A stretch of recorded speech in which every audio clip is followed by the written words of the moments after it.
And welcome to another adventure into that. So right now we're following the Tatarigami energy and we're trying to find two missing men that went missing in a transaction. So, time for me to turn off my camera again. Oh, why is the lag so bad every time I do this? Never mind.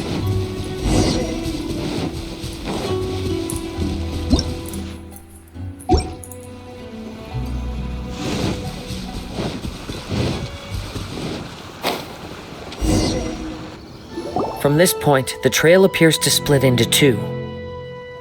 The main source of the Tatarigami energy continued on into the distance, but a small portion remained here and seems to be dissipating slowly.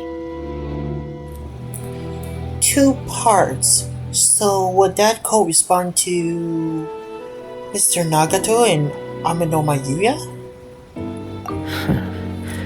Quite possibly. Let's search the area.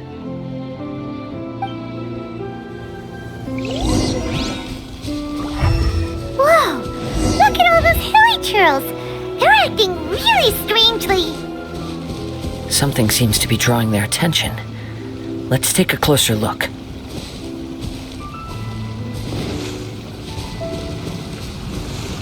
Lightning slash!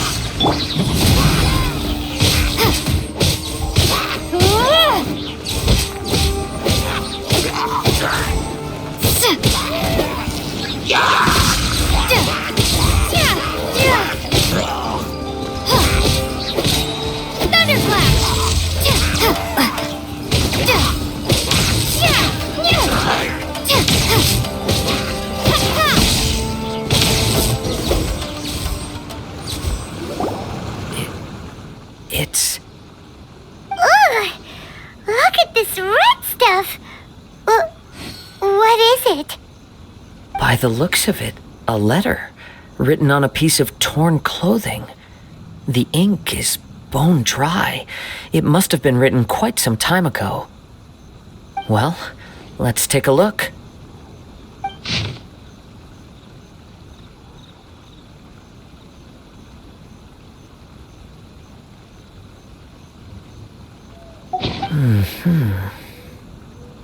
According to this letter, a conflict arose because Aminoma Yuuya wanted to seize a blade belonging to Mr. Nagato. Yuuya started the fire that destroyed the warehouse and wounded Mr. Nagato in the fight. Mr. Nagato kept chase as long as he could, eventually stopping here to write this letter when his strength gave out. So, where is he? He was not only mortally wounded, but also under the heavy influence of Tatarigami. Add to that the fact that its aura seems to have attracted a horde of monsters, and I'm afraid he may no longer be with us. Whatever traces there may have been of his fate beyond after this point, they've since been disturbed by the hilly churls. There's nothing more for us to find here.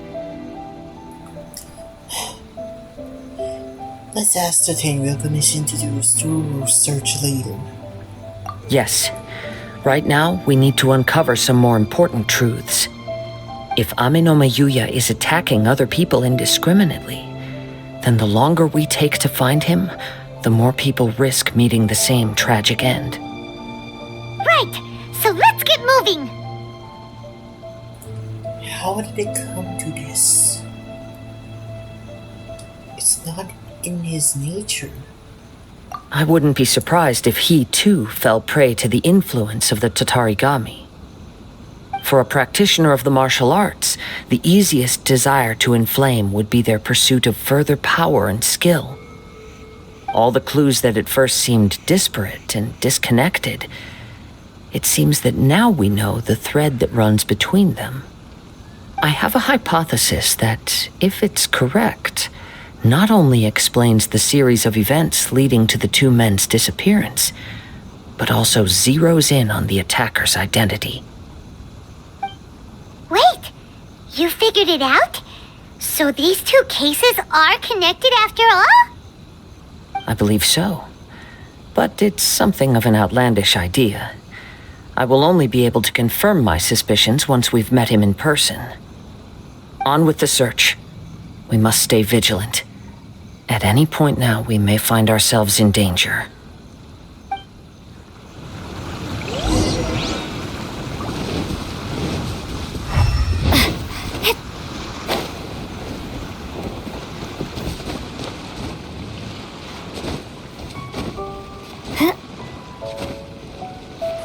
Well, that's a fail. Cut out, please. If you didn't, never mind.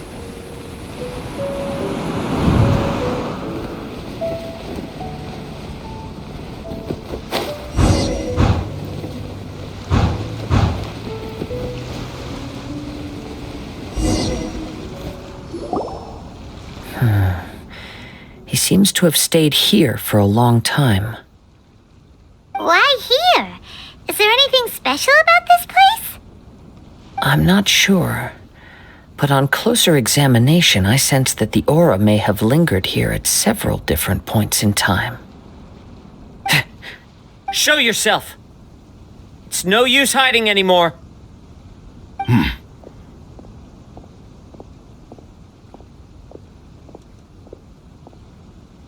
Kaede Harakazua. It's you, at last. Aha! So it is the same guy from before!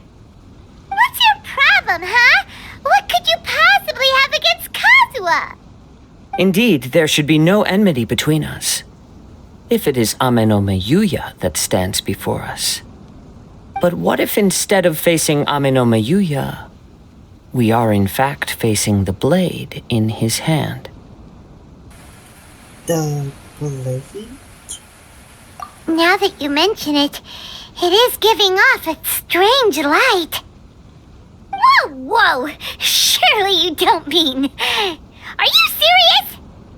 Tatarigami energy often lodges itself within physical objects, then works to subtly affect any living organisms in its vicinity. The blade has resided in Mr. Nagato's warehouse for many years, affecting his state of mind, and more recently using the sale as a means to affect, or rather as a means to occupy, Amenome Yuuya's body. You're sharper than I thought. You've already deduced the truth of the matter. Many, many years ago, I was forged by a famed bladesmith of the Isshin tradition. I was his pride and joy. In me, he placed all his hopes and dreams. As a descendant of the Kaedehara clan, you should be able to guess our greatest regret. I presume it has something to do with the Raiden Gokaden. Indeed. At that point in time, he failed to live up to the Raiden Shogun's expectations. In the end, all he could do was to flee the nation by sea on a ship bound for Snezhnaya. He was a bladesmith of great renown, a master of his craft. There was nothing that he could not accomplish. All he needed was more time and a little faith. And sure enough, in the end, he achieved what he had set out to do. All of his life's work, his wisdom, his skill, it culminated in his creation of me. He not only bestowed upon me the greatest of strength, but also endowed me with a consciousness of my own. In her conceit, the Raiden Shogun lost not only the single most perfect blade in the entire world, but also an irreplaceable achievement in the art of blade forging. Wait. So, instead of the Mistsplitter, if... Oh, wow. So, if Raiden Shogun was holding this blade, we would have been dead by now. Alright, back to the story. So... swords can become conscious and control people? The people of the time in which I was born never believed I had that kind of power. They saw me as a mere blade, a sharp and well-crafted one, but in all other respects an ordinary weapon. but that gave me the opportunity to take action. After the death of my creator, I decided to leave Snezhnaya and began my long quest to return to the distant land of Inazuma. Moving from one person to the next, I controlled the minds of countless hosts along the way, each bringing me one step closer to my ancestral home. I seek but one thing: to face the full force of the Raiden Shogun's blade and prove my power, the might of Isshin art. So Amenoma Yuuya was not your first victim. Tell me, what happens to those you've possessed when you've finished using them? My hosts? Who cares what happens to them? They are but tools that serve my mission. When they got tired or injured or unusable, I hopped to the next one in line. All I needed them for was to take me back to Inazuma. You're awful! After I returned to Inazuma, I decided to bide my time in Nagato's warehouse until Amenoma Yuuya handed himself over to me on a silver platter. At long last, I'm approaching my journey's destination. By Amenoma Yuuya's body, I have found you, and by your hand, I shall defeat the Raiden Shogun. Kaede Harakazuha, you stood against the Raiden Shogun's Muso no Hitotachi. There can be no other to serve as my host for what is to come. Now, give your body over to me!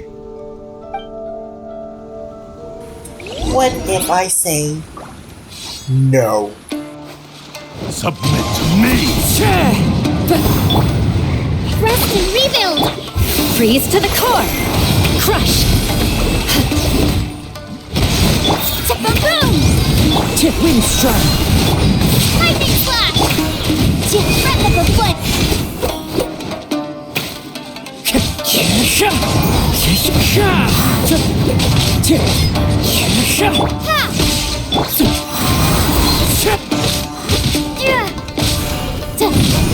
Fallen leaves, adorn! Do not stand in my way, or I will strike you down too! Your bluff's fooling no one! You've lost! Lost? I can never lose.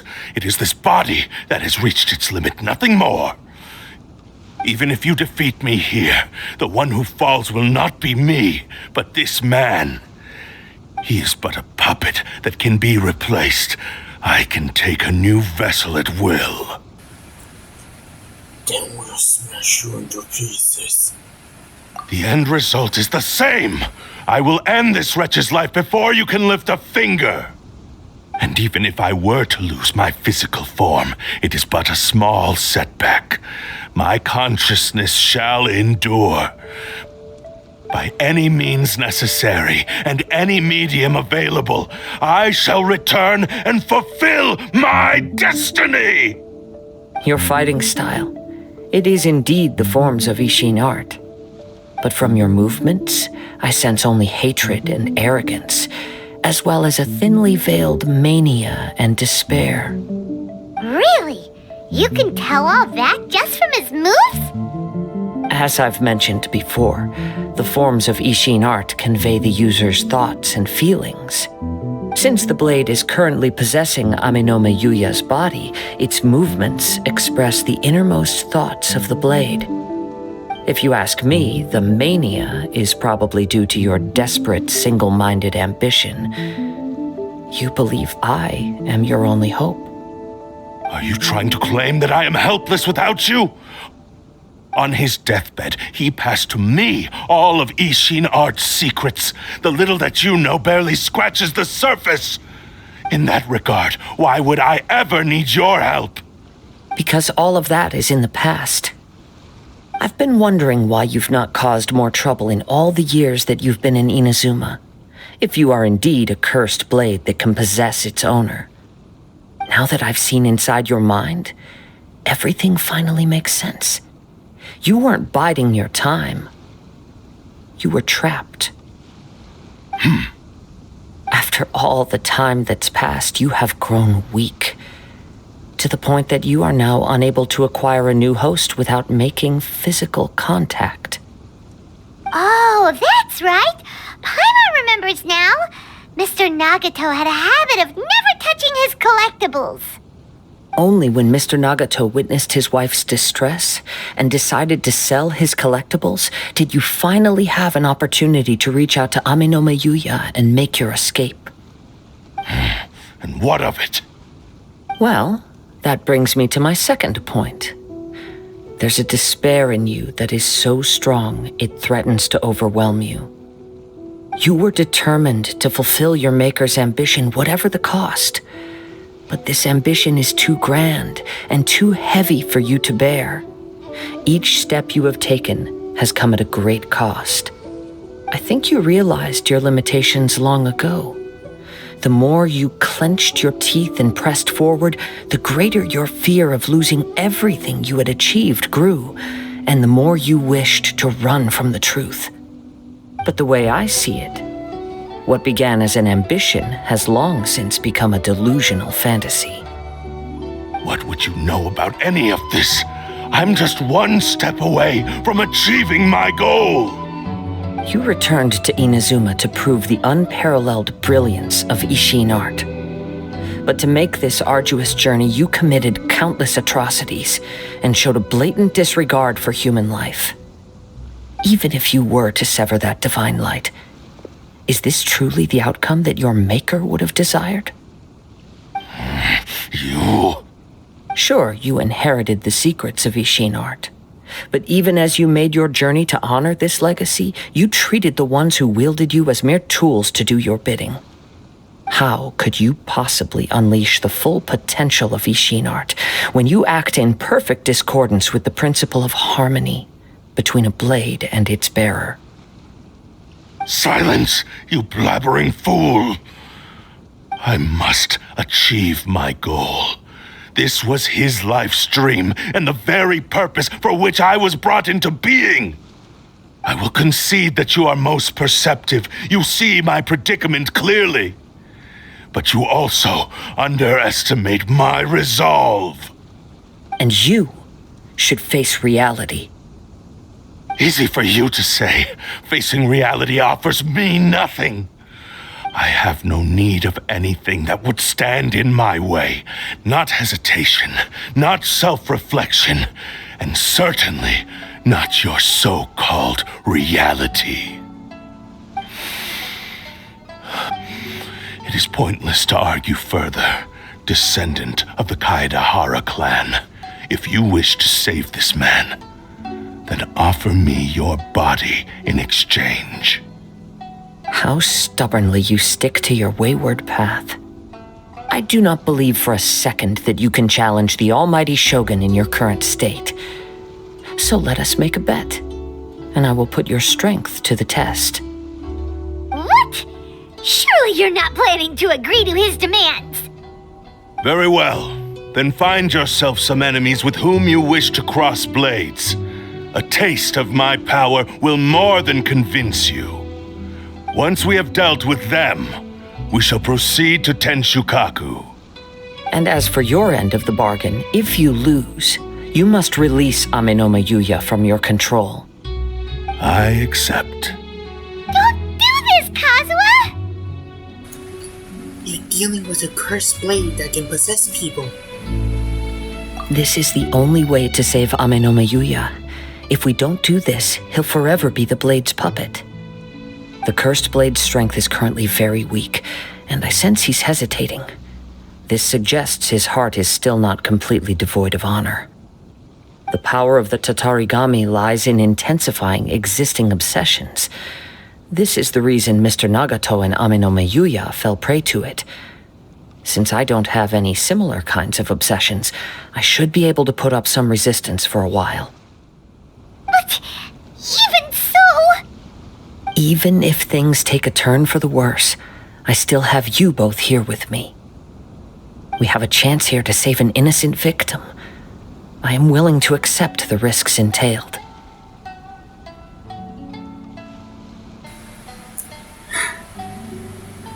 It's not like I can stop you. Your disdain for me betrays your woeful ignorance. I agreed to this bet because there are things I wish to learn too. Now, take me in your hand.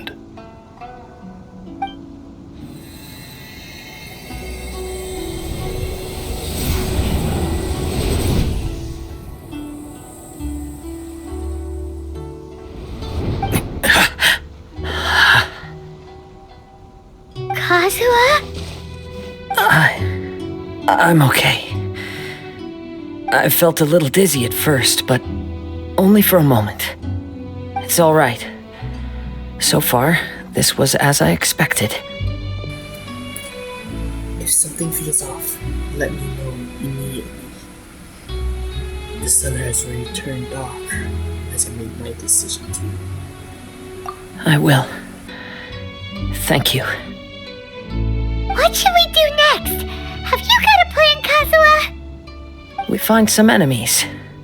Although this blade has endured much turmoil, it probably hasn't experienced many real fights. If a blade built for Isshin art cannot enter a state of harmony between blade and bearer, it cannot unleash its true power. If he wants to avoid reality, then we need to fight until he has no choice but to face it. He shouldn't last long in an intense combat situation. Wait a minute! Paimon remembers hearing about something from the Adventurers Guild. Since the Takasukasa clan abandoned that secret base, it's been held by Ronin ever since. That should fit the bill. All right. Please lead the way. What about Amanuma Yuuya? What should we do with him? The blade says he'll let Amenoma Yuuya trail us silently. Although he hasn't regained his own consciousness yet, he is not in any immediate danger. Are we sure this is a good idea? It's a pretty treacherous journey. Okay, fine. Just be careful.